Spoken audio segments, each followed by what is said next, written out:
Who needs a wide receiver? We're talking about wide receiver needy teams most likely to boost their receiving core right now on FFT Express. Okay, Dave, where does it start? Which team is taking Hunter or McMillan? Who's getting a wide receiver super early? It sounds like Cleveland's going to take Travis Hunter, and given the personnel on their team, and we didn't talk about this on the main show, they're pretty rich at cornerback in Cleveland. So Travis Hunter might at least begin his rookie season playing a lot more wide receiver than defensive back for the Browns, if he is indeed a Brown. Both those teams, the Titans and the Browns, could use help at wide receiver, but we already know what the Titans are going to do with Cam Ward. Cleveland, if they do and get Travis Hunter, makes a lot of sense. Looking down the rest of the top 10 teams that need help at wide receiver, the Patriots are desperate. All right, their best wide receiver is Stephon Diggs. He has one good knee right now. Las Vegas, they've got Brock Bowers, they've got Jacoby Myers. You can make the argument that they could use a long-term solution at wide receiver. The Jets have Garrett Wilson. They could use another wide receiver. Carolina, do you really think they're going to get by with Xavier Leggett as their number one guy, or Jalen Coker? How much longer can Adam Thielen last? That's a team that might go and take Tet McMillan if he falls to 8 in the draft. And then they're giving little Bryce Young, this humongous pass catcher who's got some unique movement skills. The Saints are in the same boat as the Jets. Chicago doesn't need a wide receiver. The 49ers, it would be shocking if they took a receiver at 11. But those are the teams that are in the early part of round one that could look at wide receiver. The problem is that I don't know how many wide receivers are worthy of going that early. Hunter, yes. McMillan, yeah, probably, because he's such a unique sized wideout. But I don't think there's anybody else in this draft class that's worthy of going with a top 10 pick. Where do you want to see McMillan go if he goes anywhere from 4 to 10? I think Carolina is the spot where he will see the most targets as a rookie. I think in time, New England could be great for him as well. I just don't think the Patriots will do it. So Carolina would probably be my pick for Tet McMillan. New England would be my pick. Again, I don't think they'll do it either unless they trade down. And I don't think there's any chance of this happening, but Jacksonville would be fun. I think that would be obviously he wouldn't get the most targets, but he could get the second most for sure. And that could be a really fun offense if the Jaguars were to take Tet McMillan. All right. So a lot of teams need wide receiver at the top. Any other teams, I think you look at Tennessee, what do you think they're going to do, right? They're going to take Cam Ward, number one. They have, then you go to the second round. I think they have the second or third. They have the third pick, 35th overall. Do you think they're in position for a wide receiver there? They could, if there's a guy that they like, and that's going to be, I would say, the wheelhouse for like the next receiver to come off the board after McMillan is probably going to be anywhere from 20 to 35 for the next receiver. And then once that next receiver goes, whether it's Burden, Golden, Higgins could be in that mix. You'll see a lot more of them start to fly off the board. I think that this draft class at receiver it's deep in solid talent, not necessarily very good or elite talent. And that's why you'll see a lot of players kind of get bunched up late round one, all the way through into round two, and maybe some receivers of good quality trickling into early round three. So the Titans could get in. They could get in there, or I don't actually think they've got their third round pick, their early round 3 pick. So it would have to be round 2 that they go and they get another receiver.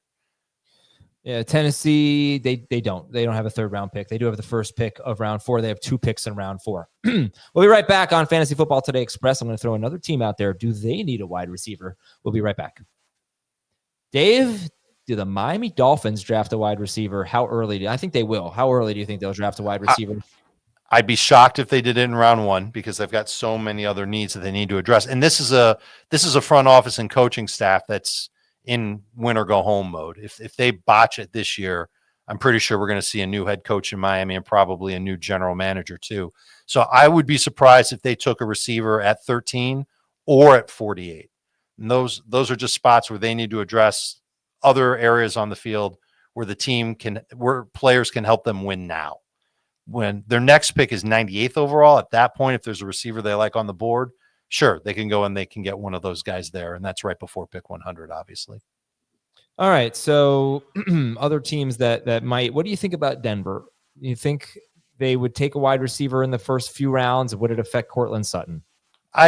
Obviously, if they took one in round 1, there's a good chance that it would affect Sutton. Burden would be one of those receivers that might not affect Sutton compared to other guys.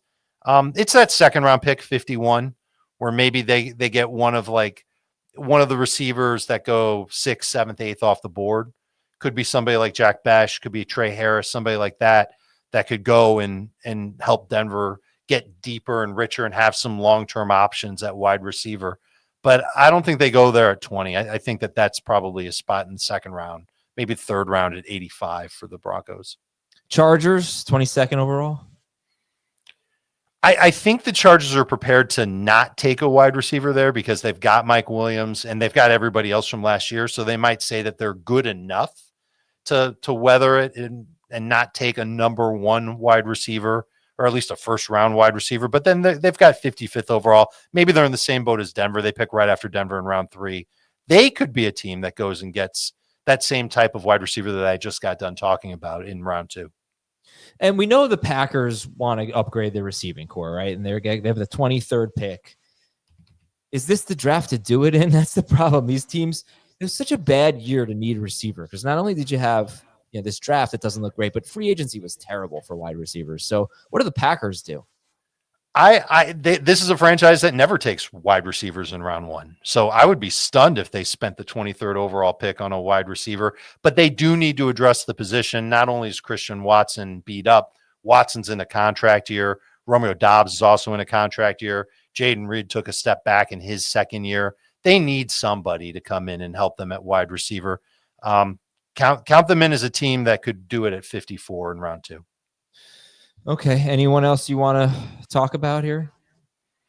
Texans. Houston could use a wide receiver, I would say. I know that they added Christian Kirk, and he's going to replace Stephon Diggs, and Tank Dell probably isn't even going to play in 2025. They need somebody, and I don't know if they would spend a first-round pick on it. Again, this is another team like Miami, like so many other teams. They've got needs in so many other places that taking a wide receiver, it kind of feels like a luxury pick, especially since there aren't a lot of wide receivers that are worthy of that spot.